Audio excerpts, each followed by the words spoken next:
하나님의 말씀은 말라기 4장 4절에서 6절의 말씀입니다. 너희는 내가 호렙에서 온 이스라엘을 위하여 내 종 모세에게 명한 법 곧 율례와 법도를 기억하라. 보라, 여호와의 크고 두려운 날이 이르기 전에 내가 선지 엘리야를 너에게 보내리니. 다 같이 읽으시겠습니다. 그가 아비의 마음을 자녀에게로 돌이키게 하고 자녀들의 마음을 그들이 아비에게로 돌이키게 하리라. 돌이키지 아니하면 두렵건대 내가 와서 저주로 그 땅을 칠까 하노라 하시니라. 아멘. 할렐루야. 다시 한번 평강의 복을 기원하는 마음으로 샬롬, 서로 인사 나누시기 바랍니다. 샬롬. 샬롬. 최정원 목사님이 이번 한 주간 휴가 중이어서 찬양팀 인도를 우리 여성들이 하셨는데 좋으셨죠? 우리 최 목사님이 할 때는 씩씩했는데 확실히 여성들이 하니까 부드럽게 찬양을 잘 인도를 해 주셨습니다. 오늘이 며칠이죠? 오늘이 벌써 8월하고도 20일, 금년도 8월 하순으로 접어들고 있습니다. 우리 수요 예배 시에 상고에 나온 말라기 말씀도 오늘로써 끝이 나게 되죠. 말라기가 끝났으니까 어디로 가야 하나? 말라기 다음은 신약인데 구약과 신약 사이에 뭐가 있죠? 구약과 신약 사이에 신구약 중간사가 있습니다. 신구약 중간사를 앞으로 보지는 않고 우리 역사서로 이제는 들어가도록 하겠습니다. 이제 예언서가 끝났으니까 또 우리 새벽 시간에는 이사야 말씀, 예언서 말씀을 계속 상고해 나가고 있으니까 이제는 좀 분위기를 바꿔서 다음 주 수요일부터는 이제 역사서를 볼 텐데 그 중에서 먼저 느헤미야서를 앞으로 상고해 나가도록 하겠습니다. 다음 주 수요일부터는 느헤미야 말씀을 통해서 이스라엘의 역사 속에 드러난 하나님의 섭리와 경륜을 우리가 배우는, 하나님께서 우리 인생 가운데서도 어떻게 하나님의 경륜을 따라 우리 삶을 섭리하시는가, 하나님의 섭리의 손길을 우리가 배울 수 있는 말씀을 우리가 상고해 나가도록 하겠습니다. 여러분, 우리 기독교에는 전래되어오는 세 가지 보물이 있어요. 그것을 가리켜서 기독교의 삼보라고 합니다. 세 가지 보물이라는 뜻이죠. 그 삼보가 뭐죠? 기독교의 삼보가 무엇입니까? 우리에게 전해 내려오는 세 가지 보물이 무엇입니까? 바로 십계명과 그 다음에 주기도문과 그 다음에 사도신경이죠. 생전 처음 들어보시는 반응을 보이시는 것 같은데 그것이 기독교의 삼보예요. 자, 삼보가 뭐라고요? 세 가지 보물 무엇이라고 했습니까? 십계명과 주기도문과 그 다음 뭐예요? 사도신경. 기독교의 삼보입니다. 십계명은 우리가 어떻게 살아야 할 것인가를 보여주는 말씀이죠. 주기도문은 뭐겠습니까? 주기도문은 우리가 어떻게 기도할 것인가를 보여주는 말씀이죠. 사도신경은 뭡니까? 그러면 사도신경은 우리가 무엇을 믿어야 할 것인가를 보여주는 것이 사도신경입니다.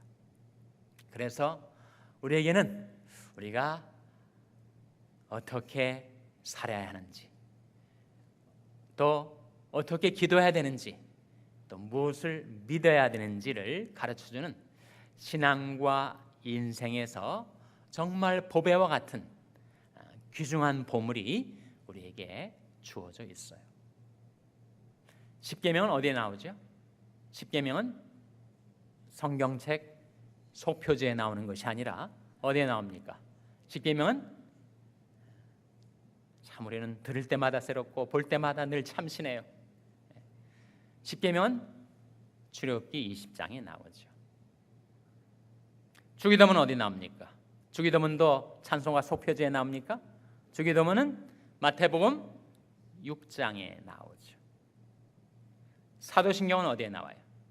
사도신경은 성경에 나오질 않고 성경의 신앙의 골자들을 사도들이 하나님이 교회를 위해서 정리해서 이것이야말로 우리가 믿어야 하는 신앙의 핵심이다 라고 하는 것을 신경으로 신조로 우리에게 전해준 것입니다. 실제로 여러분이 가진 성경책을 한번 보시면 제 성경책에는 맨 앞쪽 소표지에는 뭐가 나오냐면 주기도문이 나오고, 그 다음에는 여러분 뭐가 나옵니까? 주기도문 옆에 사도신경 나옵니까? 그리고 맨 뒤로 가서 맨 뒷장 소표지에 뭐가 나오죠? 십계명이 나온단 말이죠. 그래서 우리가 쉽게 펼쳐볼 수 있도록 그렇게 성경 찬송의 그 소표지들에 그것이 나타나 있지만, 그 귀중한 보배를, 그 보화를 실제로 어디에서 찾아야 할 것인가, 줄거리가 되는 주소는 좀 기억을 해두세요. 다시 한번, 십계명은 어디에 나온다고요? 십계명은 출애굽기 몇 장입니까? 20장에 나옵니다. 그리고 주기도문은 어디에 나온다고요? 마태복음 6장이에요. 마태복음 5장, 6장, 7장 3개의 장을 일컬어서 뭐라고 하죠? 예수님의 산상순이라고 하지 않습니까? 그 산상순이 한복판에 바로 이 주기도문이 나온 것입니다. 그리고 사도신경은 교회사 속에서 우리에게 주어진 것인데, 여러분이 가지고 계신 성경책 소표지에 제 가지고 있는 것에는 앞쪽 소표지에 사도신경이 나와 있죠. 그럼 이 삼보를 자주 활용하시기 바랍니다. 여러분이 얼만큼 자주 활용하시는가에 따라서 얼만큼 많은 신앙의 유익을 얻을 것인가가 결정되기 때문입니다. 우리가 새벽 예배 끝날 때마다 주기도문 하죠. 주일 예배 시작할 때마다 사도신경을 합니다. 십계명은 어떻습니까? 여러분, 십계명을 자주 기억하십니까? 십계명은 말 그대로 10개의 계명인데, 그 10개의 계명을 순서대로 좀 기억을 하세요. 한번 같이 한번 기억해 보겠습니다. 제1계명이 뭐죠? 제1계명, 너는 나 외에는 다른 신을 내게 있게 말지니라. 제2계명은 무엇입니까? 우상을 만들어 섬기지 말라. 3계명은 뭐예요? 하나님의 이름을 망령되이 일컫지 말라. 4계명은 무엇입니까? 안식일을 기억하여 거룩히 지키라. 5계명은 뭐예요? 내 부모를 공경하라. 6계명 살인하지 말지니라. 7계명 간음하지 말지니라. 8계명 도적질하지 말지니라. 9계명 거짓 증거하지 말지니라. 10계명 뭡니까? 탐내지 말지니라. 그것이 십계명의 내용입니다. 그래서 우리가 예배의 의식 가운데 사도신경과 주기도문은 자주 반복을 하기 때문에 기억을 하는데, 십계명을 다 기억하지 못할 수가 있으니까 여러분, 출애굽기 20장을 가든지 성경 찬송 소표지를 펼쳐보시든지 십계명을 자주자주 여러분 암송하시고 되뇌이시고 기억하시기를 바랍니다. 오늘 하나님 말씀에서도 우리에게 기억하라 하는 말씀이 나오죠. 말라기 4장으로 돌아와 보시기 바랍니다. 말라기 4장 4절 말씀 한번 같이 읽겠습니다. 말라기 4장 4절 말씀 같이 읽겠습니다. 시작. 너희는 내가 호렙에서 온 이스라엘을 위하여 내 종 모세에게 명한 법 곧 율례와 법도를 기억하라. 기억하라 하시는 하나님 말씀이 나오는데, 뭘 기억하라고요? 뭘 기억하라는 겁니까? 율례와 법도, 내 종 모세에게 명한 법. 어디에서 명하신 거라고요? 호렙산에서. 호렙산은 어디를 말하죠? 신의 산을 말합니다.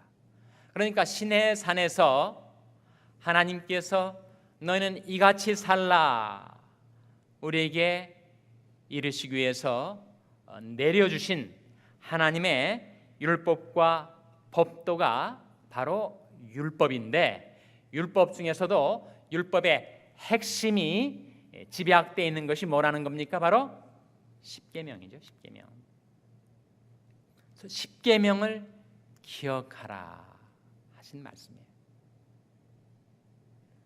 우리가 십계명을 기억하고 그 말씀 따라 살면 우리는 반드시 축복을 받습니다.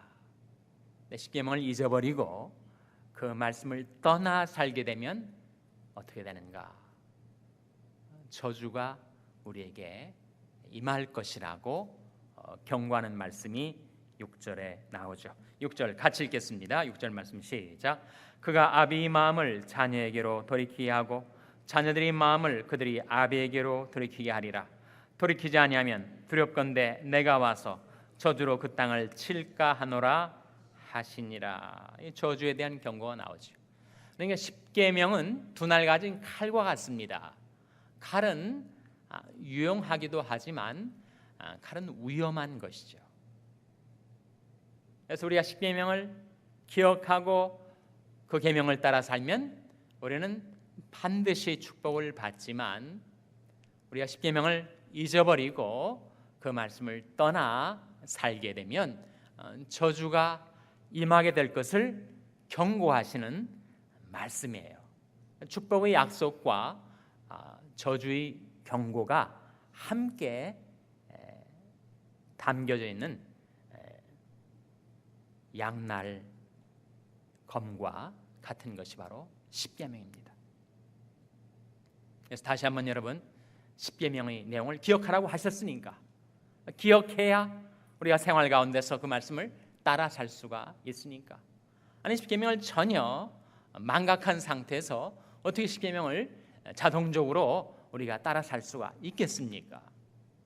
불가능이죠.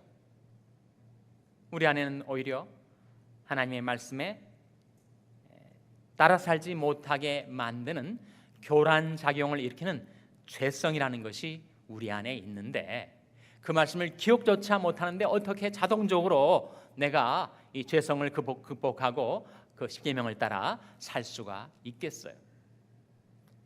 기억하는 것이 십계명을 지키기 위한 충분 조건은 되지는 않습니다. 그러나 필요 조건은 된다는 거예요. 기억조차 못하면 그 계명을 따라 살기란 시작조차 못하게 될 것이니까.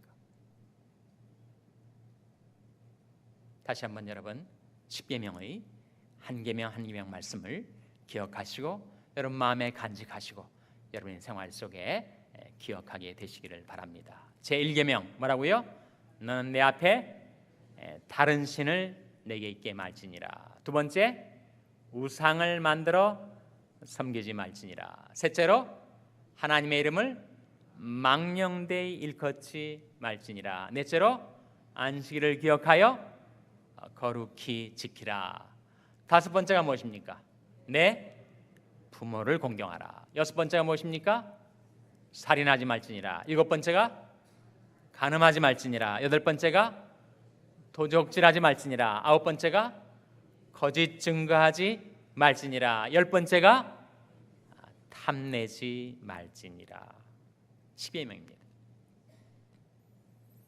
이 십계명을 다시 수백 가지 율법을 핵심만 추려 모은 것이 십계명이라면 그 십계명을 다시 더 골수만을 모아서 두 계명으로 요약할 수가 있죠. 그럼 뭐가 되는 겁니까?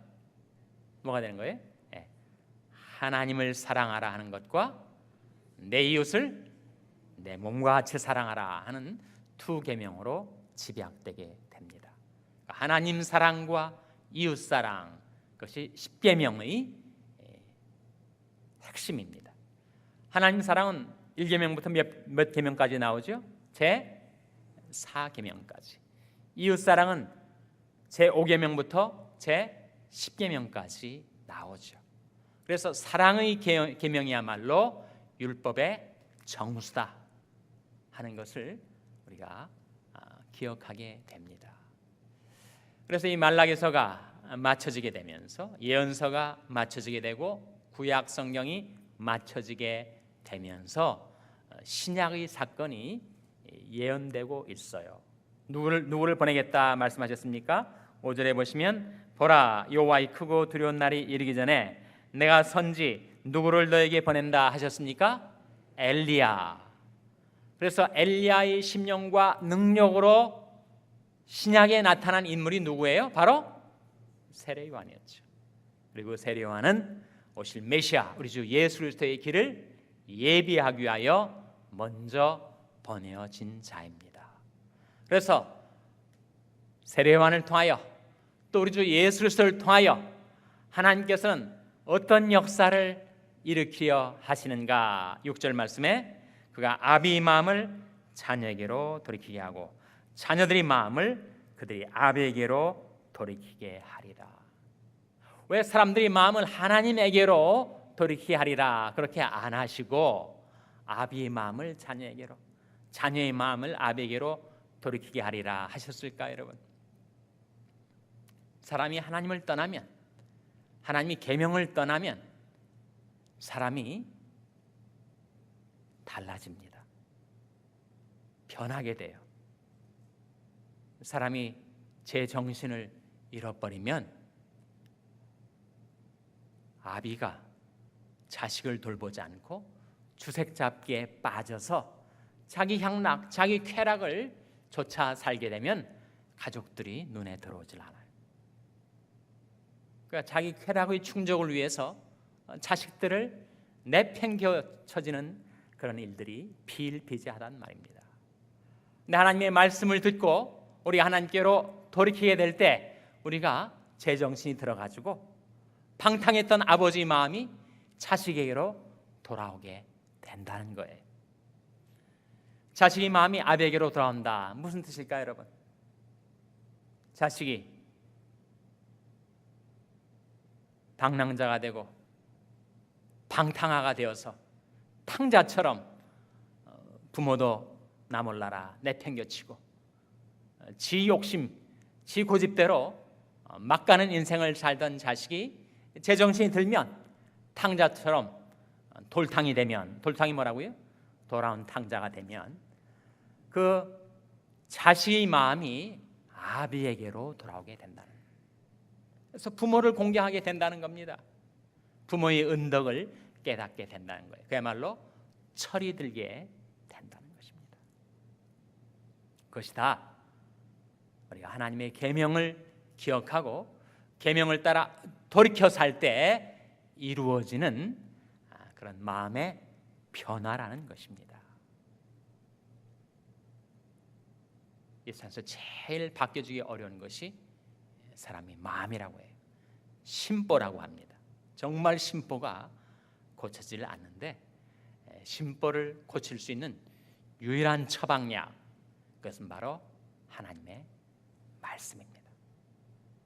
하나님께서 일반의 마음을 지으셨다 하는 말씀이 있는데 하나님께서 사람을 말씀으로 조성하실 때 사람이 육체만이 아니라 사람이 마음도 하나님의 말씀으로 지어 주셨기 때문에 그 말씀이 죄로 인해서 타락하고 변질되고 죄로 인해서 하나님을 떠나고 말씀을 떠나게 되었을 때 어떻게 하나님께로 다시 그 마음이 돌이켜질 수가 있는가? 하나님 말씀 말고는 그리 될 수가 없다는 거예요. 그래서 우리가 하나님께로 돌이키려 할 때 자기 의지, 자기 열심만으로 하나님께로 못 돌이킵니다. 그거는 회개가 아니라 뉘우침이에요. 뉘우침은 누구나 할 수 있죠. 가룟 유다도 뉘우쳤어요. 그러나 회개는 하질 못했습니다. 회개는 어떻게 하는 것인가? 이걸 가지고 돌아오는 것이 회개다. 호세아서 14장 2절 한번 펴보시기 바랍니다. 호세아서 14장 2절 말씀. 호세아서 14장 2절 말씀은 구약성경 1268면입니다. 구약성경 1268면 호세아 14장 2절 말씀. 구약성경 1268면 호세아 14장 2절 말씀 우리 같이 읽겠습니다. 시작. 너는 말씀을 가지고 여호와께로 돌아와서 거기까지 보겠습니다. 무엇을 가지고 여호와께로 돌아오라고요? 말씀을 가지고 돌아오라. 이게 회개예요. 그냥 자신이 인본주의적인 생각으로 내가 정말 이렇게 살아서는 안 되지, 잘 살아야 되지 뉘우치고 후회하는 것이 회개가 아니란 말입니다. 그것은 결국 자기가 세운 의 기준, 의 표준으로 밖에 돌아오지 못하는 거예요. 가룟 유다의 후회가 바로 그것이었습니다. 내가 인간적인 정의가 있는 것이 어떻게 스승을 배반하고 팔아먹었단 말인가. 후회 막급. 그러나 그것은 하나님께로 돌아오는 회개가 아니었어요. 자기가 세운 자기의까지만은 돌아오는 후회요 뉘우침일 뿐이었습니다. 우리는 하나님께 어떻게 돌아오는가? 우리를 돌이키게 하시려고 보내어 주시는 하나님의 말씀을 붙들고 의지할 때 우리는 회개할 수가 있어요. 그래서 너는 말씀을 가지고 여호와께로 돌아오라. 나의 책망을 듣고 돌이키라. 보라, 내가 나의 신을 너에게 부어주며 나의 말을 너에게 보이리라. 그렇게 말씀하신 것입니다. 그래서 우리가 돌이킬 때 우리는 내 인간적인 열심이나 의지력이나 내가 세운 자기 의를 향해서 돌이키는 것이 아니고 하나님의 말씀을 붙들고 그 말씀을 의지해서 그 말씀을 기억하고 돌이키는 것이죠. 내가 내 행위를 생각하고 주의 증거로 내 발을 돌이켜 싸우며 주의 계명을 지키기에 신속히 하고 지체치 아니하였나이다. 그때 어떻게 돌이킨다고요? 하나님의 말씀을 기억하고 돌이키는 것이 진정한 회개입니다. 뭘 기억하는가? 말씀을 기억하고 그 말씀애로 돌이키는 것이 하나님이 받으시는 회개, 생명 얻는 회개, 회복을 가져다주는 회개가 되는 것입니다. 신명기 30장 14절 말씀에 오직 그 말씀이 내게 심히 가까워서 내 입에 있으며 내 마음에 있은즉 내가 이를 행할 수 있느니라. 하나님께서 우리 회개를 도우시게 하여 하나님의 말씀을 보내어 주실 때 그 말씀이 내 입에 있고 내 마음에 있으면 내가 발걸음을 돌이켜 그 말씀을 따라 하나님께로 돌아올 수 있게 도와주신다는 것입니다. 우리는 성경의 모든 구절을 다 기억할 수가 없어요. 성경에는 66권의 책이 있고 1189권의 장이 있고 31,101개의 구절들이 있는데 그걸 인간이 어떻게 다 기억을 합니까? 성경의 많은 구절을 기억하는 것이 중요한 것이 아니라 정말 하나님께서 나를 위해서 보내주신 그 말씀, 5 손가락 안에 드는 말씀이라 할지라도 그 말씀을 우리가 기억하고 내 마음이 하나님께로부터 떠났다, 내 삶의 발걸음이 말씀으로부터 떠났다 느껴지는 그 순간 하나님의 말씀을 기억하고 그 말씀을 붙들고 그 말씀을 의지해서 그 말씀을 따라 하나님께로 돌이키게 만드는 그 회개의 말씀. 땅끝이 모든 백성아 나를 앙망하라, 그리하면 구원을 얻으리라. 너희 길을 여호와께 맡기라, 저를 의지하면 저가 이루시고. 그러면 하나님이 능하신 손 아래서 겸손하라, 때가 되면 너희를 높이시리라. 제가 방금 세 구절을 인용했는데 그 세 구절은 제가 매일 아침마다 제가 기도 가운데 그 말씀을 암송하고 기억하고 붙들고 의지하고 내가 이 말씀 따라 오늘 하루도 살게 해주십시오, 그렇게 간구하는, 제가 의지하는 약속의 말씀이에요. 여러분에게도 그런 말씀이 있을 겁니다. 여러분의 삶에 적중하는 하나님의 말씀을 보내어 주셨을 때 그 말씀 떠나 흘려보내지 말고 그 말씀 꼭 기억하라. 기억하고 돌이키라. 하나님의 말씀을 기억하시고 그 말씀을 붙드시고 그 말씀을 따라 돌이키셔서 하나님께서 저와 여러분 회개하는 우리들을 받아주시고 회복시켜 주시기를 주님의 이름으로 축원합니다. 기도하시겠습니다.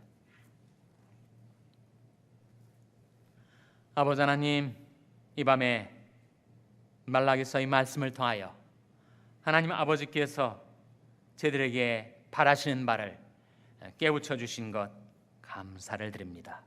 저희들이 마음과 생활 속에 하나님의 말씀을 기억하고 그 말씀을 따라 하나님께로 늘 회개하고 돌이켜 사는 저희들의 삶이 되게 하여 주시옵소서. 모든 것 감사드리며 예수님의 이름으로 기도하옵나이다. 아멘.